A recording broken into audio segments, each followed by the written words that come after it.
ನೀವು ಅನಲೈಸ್ ಮಾಡ್ದಂಗೆ ಹೆಂಗೆ ಹೋಗ್ತಿದೆ ರಾಜಕೀಯ? ಜಾತಿ ಮೇಲೆ ಹೋಗ್ತಾ ಇದೆಯಾ? ಧರ್ಮ ಸದ್ಯಕ್ಕಂದು ಧರ್ಮದ ಧರ್ಮನೇ ವಿಚಾರ ಮುಖ್ಯ ಆಗಿದೆ ನಮಗೆ. ಹ್ಮ್ ಯಾವ ಧರ್ಮ ನಮ್ಮನ್ನು ದೇವಸ್ಥಾನಗಳಿಂದ ಹೊರಗಿಟ್ಟು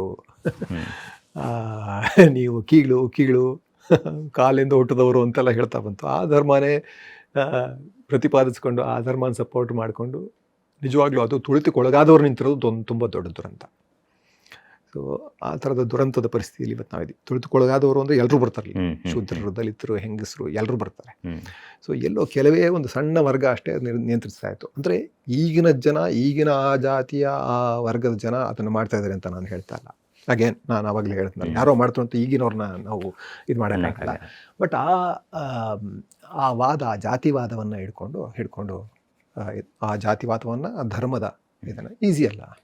ಬಹುಸಂಖ್ಯಾತರನ್ನ ಹೋಲಿಸೋದು ತುಂಬ ಸುಲಭ ಅಲ್ವಾ? ಬಹುಸಂಖ್ಯಾತರ ಮಾತ್ರ ಎಲ್ಲವೂ ಭಯದಲ್ಲೇ ನಡೆಯೋದು.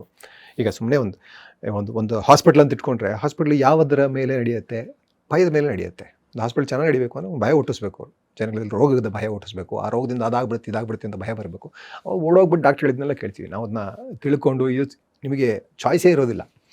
ಆರೋಗ್ಯ ಅಂತಂದಾಗ, ಜೀವ ಅಂತಂದಾಗ, ಈಗ ಒಂದು ಆಪ್ರೇಷನ್ ಮಾಡಬೇಕು ಅಂತ ಹೇಳ್ತಾರೆ, ಒಂದು 10 ಲಕ್ಷ ಆಗುತ್ತೆ ಅಂತಾರೆ. ಜೀವದ ಮುಖ್ಯ ಆದಾಗ ನಿಮಗೆ 10 ಲಕ್ಷ ಮುಖ್ಯ ಆಗೋದೇ ಇಲ್ಲ. ಇಲ್ಲದೇ ಇದ್ರು ನಿಮ್ಮ ಹತ್ರ 1 ಪೈಸಾನೂ ಇಲ್ಲದೇ ಇದ್ರು ಹೋಗಿ ಸಾಲ ಮಾಡ್ತಂತವ್ರು ಕೊಡ್ತೀವಿ. ಭಯ. ಸೊ ಭಯವನ್ನು ಎನ್ಕ್ಯಾಶ್ ಮಾಡ್ಕೊಳ್ಳೋವಂಥದ್ದು ಬಂದಿದೆ ಅವರಿಗೆ, ರಾಜಕಾರಣಿಗಳಿಗೆ. ಅದರಲ್ಲಿ ಧರ್ಮದ ಭಯ ಹುಟ್ಟಾಗ್ತಾ ಇದ್ದಾರೆ. ಮೊದಲೇ ಇತ್ತು ಅದರಲ್ಲಿ. ನಾವೆಲ್ಲ ಸಂತರಲ್ಲ, ಸಾಚಾಗಳಲ್ಲ. ನಾವೆಲ್ಲರೂ ಒಬ್ಬರನ್ನ ಧರ್ಮದ ಕಾರಣಕ್ಕೆ ಟಾರ್ಗೆಟ್ ಮಾಡ್ಕೊಂಬಂದ್ರು. ಹಾಗೆ ಅದು ನಮ್ಮ ಅಭ್ಯಾಸದಲ್ಲೇ ಹೆಂಗೆ ಬಂದ್ಬಿಟ್ಟಿದೆ. ಹೆಂಗೆ ಅದೊಂದು ಹೇಳಿಕೆ ಒಂದು ಸಮಸ್ಯೆ ಆಯ್ತಲ್ಲ, ಹೊಲಗೇರಿಯ ಹೇಳಿಕೆ ಒಂದು ಸಮಸ್ಯೆ ಆಯ್ತಲ್ಲ, ಹಾಗೆ ಅದು ಜನಪದದಲ್ಲಿ ಬಂದ್ಬಿಟ್ಟಿದೆ. ಅಂದರೆ ನಿಜವಾಗ್ಲೂ ಎಂಥ ದುರಂತ ಅಲ್ವಾ?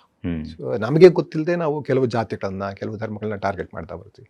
ಈಗ ಮುಸ್ಲಿಮ್ನ ಸುಮ್ಮನೆ ಸಾಬ್ರು ಅಂತ ಬೈಯೋದು ಇದೆಯಲ್ಲ, ಅದ್ರ ಹಿಂದೆ ಎಷ್ಟು ಕಂಡೀಷನಿಂಗ್ ಆಗಿರುತ್ತೆ. ಅವ್ರು ಹಾಗೆ ಅಂತ ಅಂದ್ಬಿಟ್ಟು ಅವ್ರನ್ನ ಕ್ಯಾಟಗರೈಸ್ ಮಾಡಿ, ಅವ್ರನ್ನ ಕಂಡೀಷನ್ ಮಾಡಿ, ಅವ್ರು ಹಿಂಗೆ ಅಂತ ಮನಸ್ಸನ್ನು ಹುಟ್ಟಾಕೊಂಡು ಇಷ್ಟು ತಲೆಮಾರುಗಳು ಬಂದುಬಿಟ್ಟಿರ್ತೀವಿ.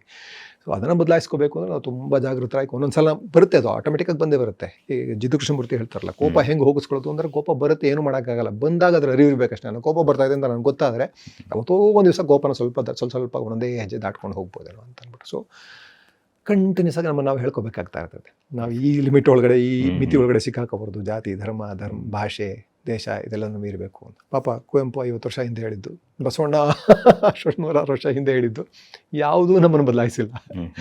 ಇನ್ನೂ ಹಾಗೆ ಇದ್ದೀವಿ. ತುಂಬ ದೊಡ್ಡ ದುರಂತ.